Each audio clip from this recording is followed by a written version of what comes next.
যুক্তরাষ্ট্রে যাওয়ার প্রস্তুতি চলছে, করা হয়েছে ভিসার আবেদনও, কারো সাক্ষাৎকারের তারিখ পর্যন্ত নির্ধারিত, কিন্তু হঠাৎ সেই অ্যাপয়েন্টমেন্টই করা হয়েছে স্থগিত।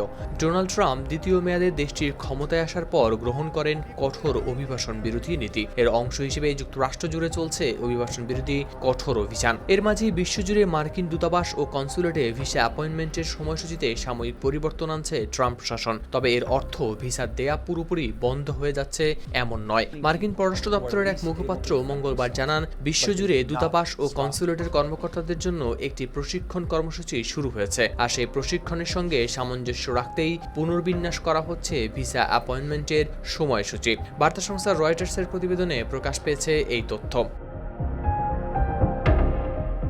ফাইন্যান্সিয়াল টাইমসের প্রতিবেদন অনুযায়ী আগে থেকেই সাক্ষাৎকারের তারিখ পাওয়া কিছু অভিবাসী ভিসা প্রার্থীকে ইমেল করে জানানো হয়েছে তাদের অ্যাপয়েন্টমেন্ট পুনর্নির্ধারণ করা হবে, নতুন তারিখ পরে জানানো হবে। তবে প্রশিক্ষণ কতদিন চলবে বা স্বাভাবিক অ্যাপয়েন্টমেন্ট কবে থেকে আবার শুরু হবে সে বিষয়ে নির্দিষ্ট সময়সীমা জানায়নি মার্কিন পররাষ্ট্র দপ্তর। এই প্রশিক্ষণের অন্যতম লক্ষ্য ভিসা আবেদনকারীদের আর্থিক পরিস্থিতি আরও গভীরভাবে যাচাইয়ের জন্য কনসুলার কর্মকর্তাদের প্রস্তুত করা, বিশেষ করে কোনো আবেদনকারী ভবিষ্যতে যুক্তরাষ্ট্রের সরকারি জনকল্যাণমূলক সুবিধার উপর নির্ভরশীল হয়ে পড়তে পারেন কিনা সেটিও হতে পারে মূল্যায়নের অংশ।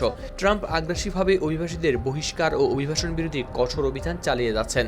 এর আওতায় বিভিন্ন রাজনৈতিক মতামত কিংবা যুক্তরাষ্ট্রের মিত্র ইসরায়েলের গাজায় হামলার বিরুদ্ধে ফিলিস্তিনপন্থী বিক্ষোভে অংশ নেওয়ার মতো নানা কারণে মার্কিন ভিসা ও গ্রিন কার্ড বাতিল করা হচ্ছে, আবেদনও করা হচ্ছে প্রত্যাখ্যান। ট্রাম্প জানান, তার এক কঠোর অভিযানের লক্ষ্য দেশের অভ্যন্তরীণ নিরাপত্তা জোরদার করা।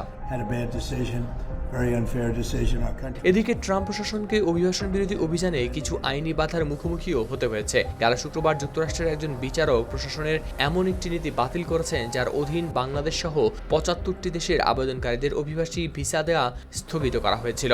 বিচারক বলেন, ওই নীতির মাধ্যমে পররাষ্ট্রমন্ত্রী মার্কো রুবিও তার আইনি ক্ষমতার সীমা অতিক্রম করেছেন। মানবাধিকার সংগঠনগুলো ট্রাম্প প্রশাসনের অভিবাসন নীতির সমালোচনা করছে। তাদের অভিযোগ, এসব পদক্ষেপের কিছু অংশ বৈষম্য ও মত প্রকাশের স্বাধীনতা নিয়ে উদ্বেগ তৈরি করেছে। অন্যদিকে ট্রাম্পের দাবি, কঠোর যাচাইয়ের উদ্দেশ্যে যুক্তরাষ্ট্রের অভ্যন্তরীণ নিরাপত্তা নিশ্চিত করা।